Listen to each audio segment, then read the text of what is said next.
Oke lah, perbaikan ekonomi, pembukaan lapangan kerja baru kita serahkan kepada pemerintah, karena kita percaya mereka orang-orang terpilih belaka yang dipilih dengan kepercayaan akan mampu membawa rakyat keluar dari kesulitan. Amin. Tugas kita sekarang di zaman susah meluruskan akidah. Jangan sampai mbah dukun yang naik ke permukaan. Betul? Islam misinya yang pertama membebaskan manusia dari kemusyrikan. 13 tahun Rasul berjuang di Mekah, menanamkan akidah, meluruskan keyakinan, membentuk iman. 13 tahun membebaskan manusia dari belenggu kemusyrikan. 13 tahun menanamkan la ilaha illallah Muhammadur Rasul dengan seluruh konsekuensinya. Kalau saya yakin tidak ada Tuhan selain Allah, saya tidak akan minta tolong kecuali hanya kepada Allah. Saya tidak akan pernah takut kecuali hanya kepada Allah. Saya tidak akan menggantungkan hidup kecuali hanya kepada Allah. Saya tidak akan minta rizki kecuali hanya kepada Allah. Saya tidak akan melarikan persoalan kecuali hanya kepada Allah. Kalau konsekuen dengan keyakinan ini, mbah dukun nggak dapat tempat.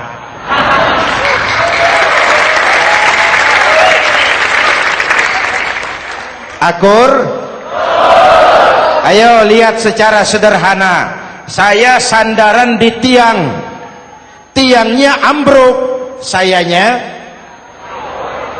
jatuh.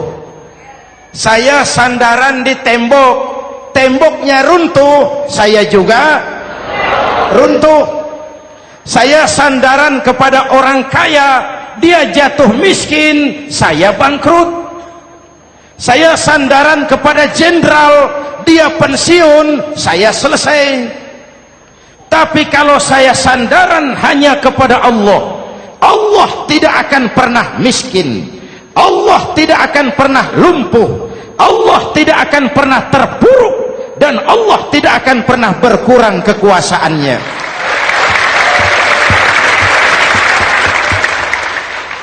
Maka umat Islam, sesulit apapun zaman yang kita hadapi, Allah juga tempat kita bersandar. Jelas?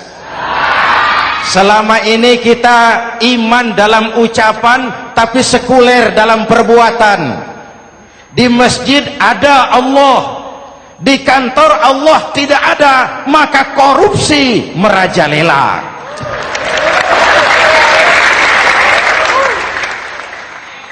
Di masjid ada Allah, di pasar Allah tidak ada, maka timbangan tetap curang. Kita iman dalam ucapan tapi sekuler dalam perbuatan. Oleh karena itu, sesulit apapun zaman yang kita hadapi, iman jugalah pegangan kita, Allah juga tempat kita bersandar. Boleh zaman berubah, akidah jangan sampai goyah, karena iman kita hidup, untuk iman kita berjuang, dan dalam iman kita ingin kembali menghadap Allah Subhanahu. Selama ini manusia Indonesia kita lebih banyak diisi otaknya, hati sering kosong, agama dangkal, akidah rapuh, moral rendah. Memang kemudian muncul banyak orang-orang pintar, cuma sayang tidak benar. Indonesia kita bangkrut, Indonesia kita terpuruk, Indonesia kita sakit parah kalau diurus orang yang cuma pintar tapi tidak benar. Kita perlu orang-orang pintar, tapi kita lebih perlu orang benar. Jelas? Kalau cuma pintar tapi tidak benar, itu yang sering saya sampaikan, nanti disuruh ngurus beras malah nimbun beras.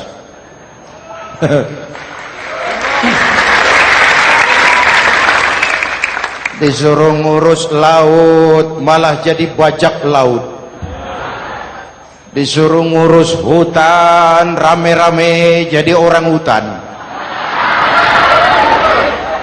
Jutaan hektar hutan Indonesia kita ini merupakan kekayaan sumber daya alam kita yang harus digunakan bagi sebesar-besar kemaslahatan rakyat. Yang disuruh ngurus hukum malah bikin hukum seperti pisau, tajam ke bawah, tumpul ke atas. Jangan heran lalu di masyarakat muncul street justice, pengadilan jalanan, sebagai refleksi dari ketidakpuasan melihat sikap hukum yang sangat berpihak. Kalau yang kecil salah, hukum cepat-cepat ditegakkan.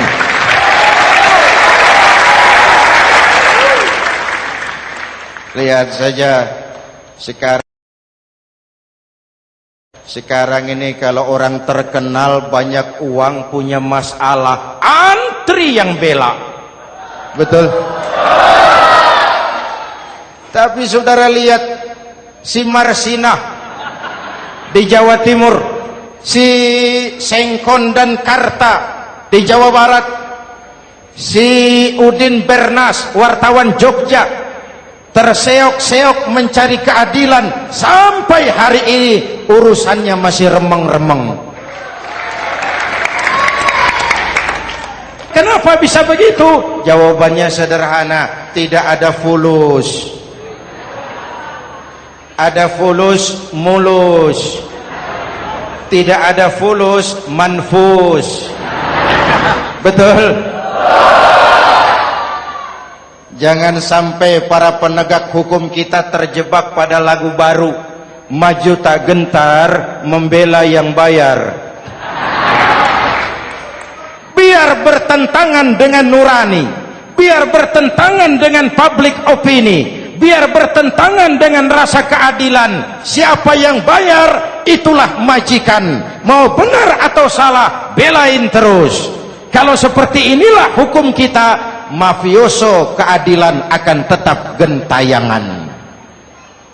Hadirin yang saya hormati, 13 tahun beliau berjuang di Mekah meluruskan keyakinan, memantapkan akidah, meneguhkan iman. Dari situ segalanya dimulai, dan ke situ segalanya akan menuju. Intan paling mahal, mutiara paling berharga, tidak lain adalah nilai-nilai keimanan. Kalau itu sudah tergadai, apalagi yang bisa kita banggakan dalam kehidupan ini? Kita merasa harta kita berharga, belum ada artinya ketimbang iman.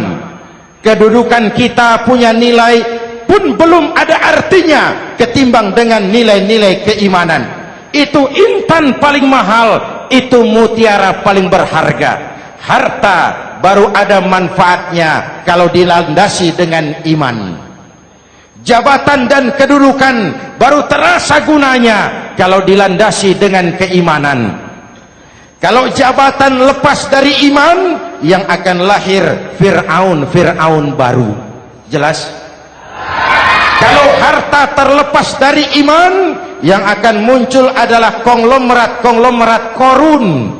Kalau ilmu pengetahuan terlepas dari nilai dasar keimanan, maka yang akan muncul adalah ilmuwan pelacur yang menyalahkan yang benar, membenarkan yang salah untuk kepentingan pribadi. Dan kondisi seperti itu tidak akan membuat kita makin sehat.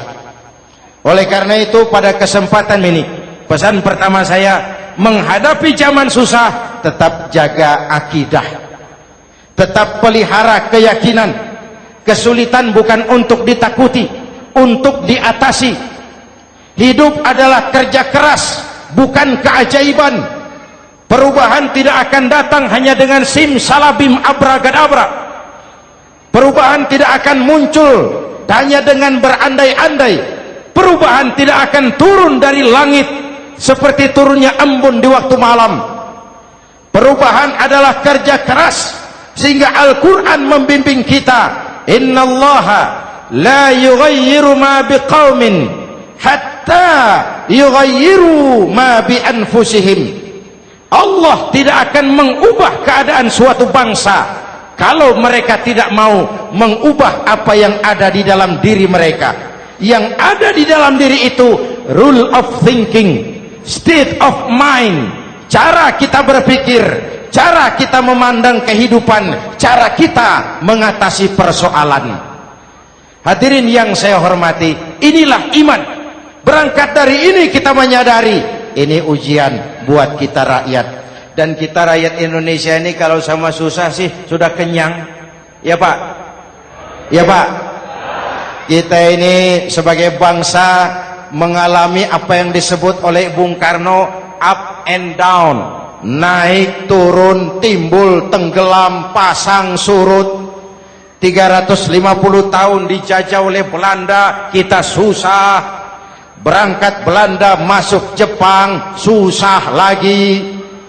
Pergi Jepang, datang nikah, susah lagi. Lalu kita merdeka, dirongrong oleh berbagai pemberontakan, susah lagi.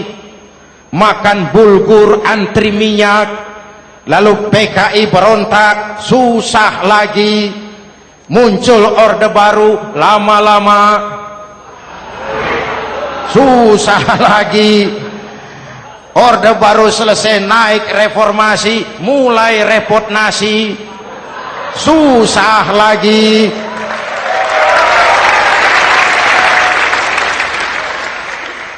Kalau susah kita ini sudah akrab, sudah intim. Mestinya kalau sudah susah seperti itu, jangan salah sikap menyikapi kesusahan. Jangan sampai kita potong kompas, ambil jalan pintas, terjebak menghalalkan segala cara. Itu tidak akan menguntungkan. Itu tidak akan menyelesaikan. Kalaupun selesai nampaknya penyelesaian sesaat. Dan penyelesaian sesaat bukan penyelesaian yang sebenarnya. Karena itu tetaplah dalam koridor keimanan.